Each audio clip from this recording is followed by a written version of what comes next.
নমস্কার বন্ধুরা, আমার এই ছোট্ট চ্যানেলে আপনাদের সবাইকে স্বাগতম। আমি আজকে দুটো কাঁচা আলু আর দুটো ডিম দিয়ে আপনাদের দারুণ স্বাদের একটা টিফিন রেসিপি করে দেখাবো। আশা করি এই রেসিপিটা দেখার পর আপনাদের ভালো লাগবে। তো টিফিনটা বানাবার জন্য দেখতে পাচ্ছেন এখানে আমি দুটো আলু খোসা ছাড়িয়ে নিয়েছি। এখন আমি এই আলু দুটো কেটে নেব।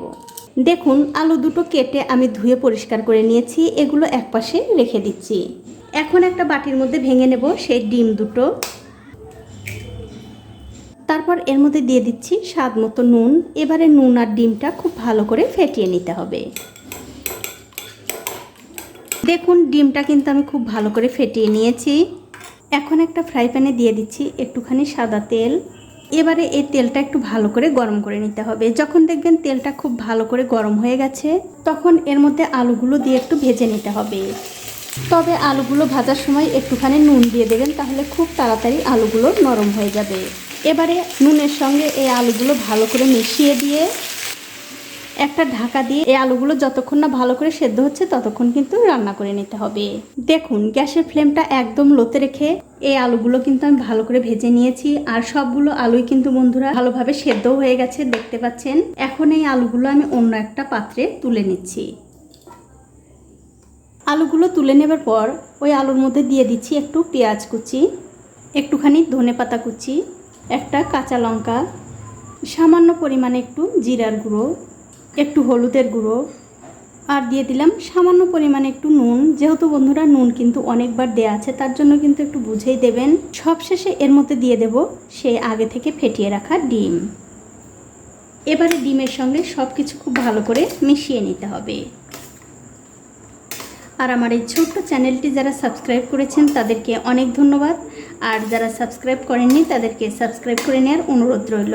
দেখুন, সব কিছু কিন্তু খুব ভালো করে মিশিয়ে নিয়েছি। এখন আমি গ্যাসের ফ্লেমটা অন করে ওই ফ্রাইং প্যানে দিয়ে দিচ্ছি একটুখানি সাদা তেল। কিছুক্ষণ পর যখন দেখবেন তেলটা ভালো করে গরম হয়ে গেছে, তখন এর মধ্যে দিয়ে দিতে হবে সেই ডিমের মিশ্রণটা। দিয়ে দেওয়ার পর গ্যাসের ফ্লেমটা একদম লোতে রেখে এই আলুগুলো ওপর দিয়ে খুব ভালো করে ছড়িয়ে দিতে হবে। দেখুন, আলুটা কিন্তু আমি খুব ভালো করে উপর দিয়ে সমান করে দিয়েছি। এবারে একটা ঢাকা দিয়ে 5 মিনিট আমি এই অবস্থায় রেখে দেব। 5 মিনিট পর আমি উপর থেকে ঢাকাটা তুলে নিলাম। তুলে নিয়ে এই অমলেটটা আমি উল্টে দেব। তবে বন্ধুরা, এই অমলেটটা কিন্তু এমনিতে উল্টানো যাবে না, ভেঙে যেতে পারে। আর এই যে 5 মিনিট আমি রান্না করে নিয়েছি, এই 5 মিনিট কিন্তু আমি একটুখানি মাঝে মধ্যে ঢাকাটা খুলে দেখে নিয়েছি যে নিচের দিকটা পুড়ে গেছে কিনা। আপনারাও কিন্তু অবশ্যই দেখে নেবেন। এখন আমি এই অমলেটটা উল্টে নেব। তবে বন্ধুরা, এই অমলেটটা কিন্তু খুন্তি দিয়ে উল্টাতে যাবেন না, তাহলে কিন্তু ভেঙে যেতে পারে। তার জন্য গ্যাসের ফ্লেমটা বন্ধ করে দিয়ে এরকম একটা প্লেট উপরে দিয়ে ঠিক এরকম করে উল্টে দেবেন। তাহলে কিন্তু অমলেটটা একটুও নষ্ট হবে না, মানে ভেঙে যাবে না। তারপর আবার গ্যাসের ফ্লেমটা অন করে দিয়ে এই অমলেটটা এই ফ্রাইং প্যানের মধ্যে দিয়ে দিতে হবে। তারপর আবার ঢাকা দিয়ে 5 মিনিট এই দিকটাও আমি ভালো করে রান্না করে নেব। ঠিক 5 মিনিট পর আমি আবার ঢাকাটা তুলে নিলাম। আর দেখুন বন্ধুরা, অমলেটের এই দিকটাও কিন্তু খুব ভালোভাবে ভাজা হয়ে গেছে। এবারে গ্যাসের ফ্লেমটা বন্ধ করে দিয়ে এটা আমি অন্য একটা প্লেটে তুলে নিচ্ছি।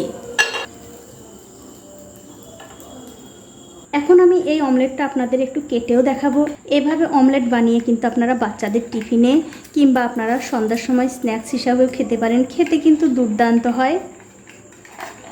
এবারে এক পিস আপনাদের তুলেও দেখাচ্ছি কতটা সুন্দর হয়েছে। দেখুন, খেতে কিন্তু বন্ধুরা অসাধারণ লাগে। আপনারা একদিন হলেও বানিয়ে খেয়ে আমাকে কমেন্ট করে জানাতে ভুলবেন না আপনাদের কেমন লাগলো। তো বন্ধুরা, আজ এই পর্যন্তই। দেখা হবে অন্য কোনো নতুন ভিডিও নিয়ে।